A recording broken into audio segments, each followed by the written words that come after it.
When I arrived in Guayaquil, I didn't have a job, I didn't know anyone in the city, and I only had a few £100 left. I realised something. If I was going to stay in Ecuador, I needed to start solving the money problem. And the biggest expense when you travel is usually accommodation, which gave me an idea.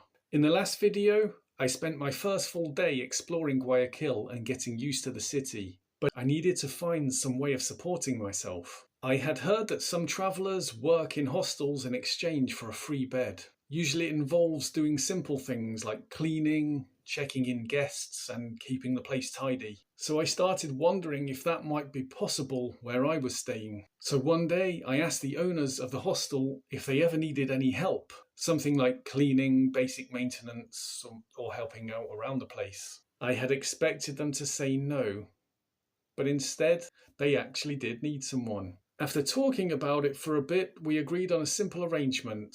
I would help out around the hostel, things like sweeping floors, emptying bins, checking guests in, and keeping the place tidy. In exchange, I would get a free bed and about $30 a week. It wasn't exactly a glamorous job, but it solved the most important problem.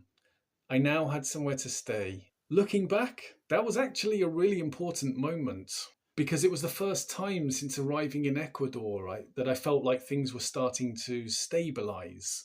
I'd got my foot in the door. I still didn't have a proper job yet, but at least I wasn't burning through my meagre savings every day. The work itself was pretty simple. The hostel was pretty small, so there wasn't a huge amount to do.